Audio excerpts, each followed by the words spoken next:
नमस्कार मित्रांनो, CH अकॅडमीच्या YouTube चॅनलमध्ये आपल्या सर्वांचे स्वागत आहे। आम्ही आपल्यासाठी स्पर्धा परीक्षा तसेच शासकीय सेवेतील नवीन माहिती घेऊन येत असतो। आपण जर आमच्या चॅनलवर नवीन असाल तर चॅनल सबस्क्राइब जरूर करा। तर DMAR फार्मासिस्ट पदासाठीची परीक्षा ही काही महिन्यापूर्वी झालेली होती आणि त्या पदासाठीची प्रथम उत्तर तालिका म्हणजे फर्स्ट आन्सर की ही काही दिवसापूर्वी आलेली आहे आणि यामध्ये बऱ्याच विद्यार्थ्यांना कमी जास्त प्रमाणात मार्क हे पडलेले आहेत आणि उमेदवार हे संभ्रमात आहेत की साधारणतः कट ऑफ किती जाऊ शकतो। तर यावरच आधारित आमचा व्हिडिओ आहे। व्हिडिओ पाहिल्यानंतर आपल्याला जे मार्क मिळाले आहेत आणि आपली कॅटेगरी ही कमेंटमध्ये मेन्शन करायची आहे, जेणेकरून आपण एकत्रित मार्क आधार घेऊन एक नवीन व्हिडिओ बनवणार आहेत, ज्यामध्ये किती विद्यार्थ्यांना किती मार्क पडलेले आहेत हे आपणास समजून जाईल। त्यानंतर आमच्या फार्मासिस्ट ग्रुपची लिंकसुद्धा ही डिस्क्रिप्शनमध्ये देण्यात आलेली आहे, तिथून आपण आमचा ग्रुप जॉईन करू शकता। तर DMAR फार्मासिस्ट पदासाठी ही एक कट ऑफ लिस्ट बनवली आहे, त्यावर आधारित हा व्हिडिओ आहे। तर मागे जी 2023मध्ये भरती झालेली होती त्या भरतीमधील जागा आणि रिझल्ट याचा आधार घेऊन त्याचं कंपॅरिझन या वर्षीच्या जागेशी करून आणि या वर्षीची हार्डनेस पेपरची लक्षात घेऊन हा व्हिडिओ बनवलेला आहे। व्हिडिओ पूर्ण हा अंदाजित कट ऑफ आहे, यामध्ये कमी जास्त प्रमाणात फरक पडू शकतो, त्यामुळे सर्वांनी हा व्हिडिओ अंदाजित आहे असे समजूनच पाहायचा आहे। तर व्हिडिओला आपण सुरुवात करू। यामध्ये ज्या ओपनच्या जागा होत्या त्या जागेचा आधार घेऊन आणि मागील भरतीच्या मेरिटचा आधार घेऊन आपण सर्वच कॅटेगरीनुसार हे मेरिट काढलेलं आहे, अंदाजित कट ऑफ काढलेला आहे। तर यामध्ये ओपन जनरल ब्लॅक हायलाइट केलेले जी लाईन आहे ती ओपन जनरल आहे। यामध्ये सर्वसाधारण कॅटेगरी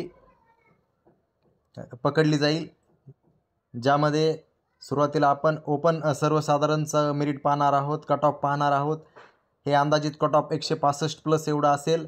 त्यानंतर ओपन WR म्हणजे ओपन वुमन रिझर्वेशन म्हणजे खुला महिला यांच्यासाठी 160 प्लस एवढं कट ऑफ असेल। त्यानंतर ओपन प्रोजेक्ट अफेक्टेड म्हणजेच प्रकल्पग्रस्त खुला यासाठी 140 प्लस एवढं कट ऑफ असेल। त्यानंतर ओपन आर्थिकसाठी 135 प्लस एवढं कट ऑफ असेल। त्यानंतर ओपन स्पोर्टमन यासाठी 135 प्लस म्हणजेच ओपन खुला खेळाडू यासाठी 135 प्लस एवढं मेरिट असेल। त्यानंतर ओपन एक्स सर्व्हिसमन म्हणजे खुला माजी सैनिक यासाठी 95 प्लस एवढं मेरिट असेल।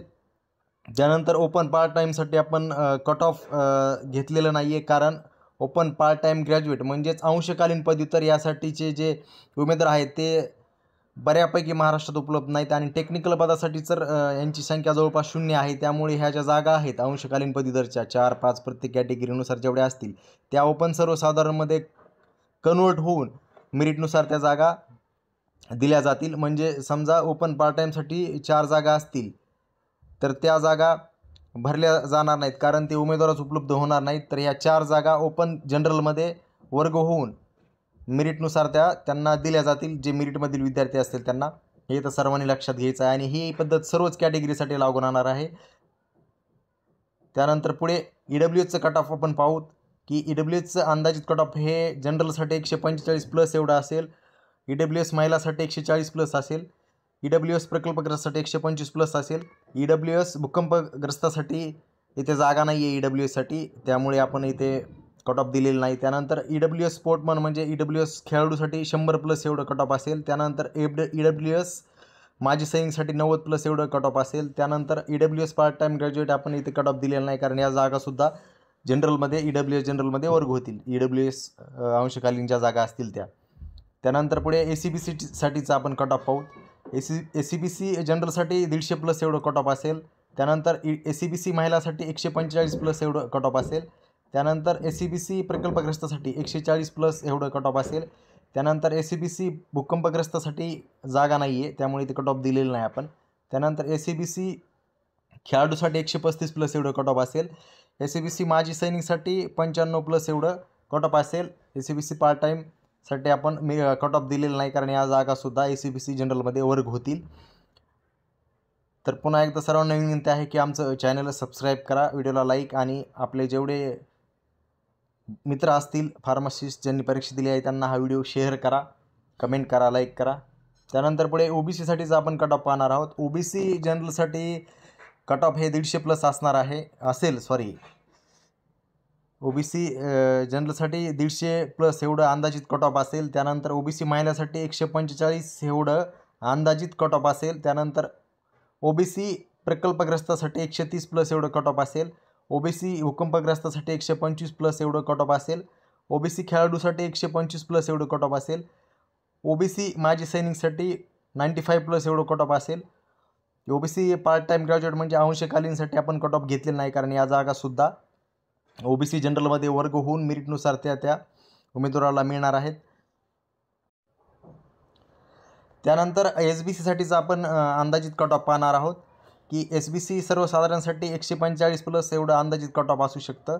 त्यानंतर SBC महिलांसाठी 140+, SBC प्रकल्पग्रस्तासाठी 125+, SBC भूकंपग्रस्तासाठी जागा नाही आहे त्यामुळे कट ऑफ अंदाजित घेतलेलं नाही आपण येतं. त्यानंतर SBC खेळाडूसाठी 110+, SBC माजी सैनिकसाठी 105+ आणि SBC पार्ट टाईमसाठी म्हणजे अंशकालीन पदवीसाठी आपण कट ऑफ घेतलेलं नाही, कारण या जागा SBC जनरलमध्ये वर्ग होतील, कारण ते उमेदवार उपलब्ध नसतील यामुळे. त्यानंतर विजय जनरलचं कट ऑफ हे 150+ असेल. त्यानंतर विजय महिला रिझर्वेशनचं कट ऑफ हे 140+ असेल.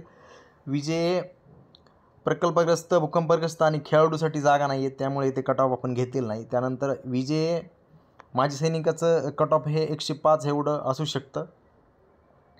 त्यानंतर NTB साठीचं आपण कट ऑफ पाहणार आहोत. NTB सर्वसाधारणसाठी 150+ एवढं कट ऑफ असू शकतं. त्यानंतर NTB महिलासाठी 140+, NTB प्रकल्पग्रस्त, भूकंपग्रस्त आणि खेळाडूसाठी जागा नाही आहेत त्यामुळे त्यांचं कट ऑफ अंदाजित घेतलेलं नाही आपण. त्यानंतर खाली NTB एक्स सर्व्हिसमन म्हणजेच माजी सैनिकासाठी 105+ एवढं कट ऑफ असू शकतं.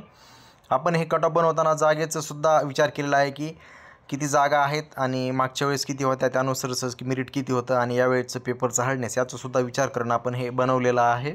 बऱ्यापैकी हे जुळू शकतं, पण हे कट ऑफ हे अंदाजित आहेत असंच धरूनच सर्वांनी चालायचं आहे. त्यानंतर NTB पार्ट टाईम ग्रॅज्युएटसाठी या जागासुद्धा NTB सर्वसाधारणमध्ये वर्ग होतील त्यामुळे ते आपण त्याचं 0 असं लिहिलं आहे आणि घेतलेलं नाही त्याचं अंदाजित कट ऑफ. त्यानंतर NTCसाठी जे कट ऑफ आहे NTC जनरलचं 145+ एवढं असू शकतं अंदाजित. त्यानंतर NTC महिलासाठी 140+, NTC प्रोजेक्ट अपेक्टेड म्हणजेच प्रकल्पासाठी 125+, NTC भूकंपग्रस्तसाठी जागा नाही आहे त्यामुळे घेतलेलं नाही. त्यानंतर NTC खेळाडूसाठी 110+, NTC एक्स सर्व्हिसमॅनसाठी 105+, NTC पार्ट टाईम ग्रॅज्युएट यासाठी 0 एवढं कट ऑफ असू शकतं. त्यानंतर NTC पार्ट टाईम ग्रॅज्युएटच्या जागा ह्या कन्वर्ट होणार आहेत त्यामुळे त्याचं कट ऑफ आपण घेतलेलं नाही म्हणून 0 लिहिलेलं आहे. त्यानंतर पुढे NTD साठीचं कट ऑफ आपण पाहू. NTD जनरलसाठी 150+ एवढं कट ऑफ असू शकतं. NTD सर्वसाधारण. NTD महिला 140+ एवढं कट ऑफ असू शकतं. त्यानंतर NTDच्या प्रकल्पग्रस्ताच्या जागा नाही आहेत, भूकंपग्रस्ताच्या सुद्धा नाही आहेत आणि खेळाडूसाठीच्या सुद्धा नाही आहेत. तर NTD एक्स सर्व्हिसमन म्हणजे माजी सैनिकचं कट ऑफ हे 105 एवढं अंदाजित असू शकतं आणि पार्ट टाईम ग्रॅज्युएटच्या ज्या जागा आहेत त्यासुद्धा कन्वर्ट होतील NTD सर्वसाधारणमध्ये. त्यानंतर पुढे SC साठीचं आपण मेरिट पाहूत. SC सर्वसाधारणसाठी 150+ एवढं मेरिट असू शकतं. SC महिला रिझर्वेशनसाठी 140+, SC प्रकल्पसाठी 115+, SC भूकंपग्रस्तासाठी 110+, SC खेळाडूसाठी 115+, SC माजी सैनिकसाठी 95+ एवढं मेरिट कट ऑफ अंदाजित असू शकतं. त्यानंतर SC पार्ट टाईम ग्रॅज्युएटच्या या जागासुद्धा SC जनरलमध्ये कन्वर्ट होतील. त्यानंतर आपण ST कॅटेगरीसाठीचं मेरिट पाहूत. तर ST कॅटेगरीसाठीचं हे मेरिट अंदाजित सर्वसाधारणसाठी 140+ असू शकतं. त्यानंतर ST महिला रिझर्वेशनसाठी 135+, ST प्रोजेक्ट अपेक्टेडसाठी 115+, ST अर्थक्विकसाठी जागा नाही आहेत त्यामुळे त्यांचं कट ऑफ घेतलेलं नाही आपण. ST खेळाडूसाठी 115+, ST माजी सैनिकसाठी 95+ आणि ST पार्ट टाईम ग्रॅज्युएट म्हणजे अंशकालीन पदव्युत्तरच्या जागा यासुद्धा ST जनरलमध्ये कन्वर्ट होतील. त्यानंतर अनाथ जे कॅन्डिडेट आहेत त्यांचं आपण कट ऑफ अंदाजित पाहू. यामध्ये अनाथाचं कट ऑफ हे 120+ असू शकतं आणि जे दिव्यांग आहेत अपंग यासाठीचं कट ऑफ हे 130+ एवढं असू शकतं.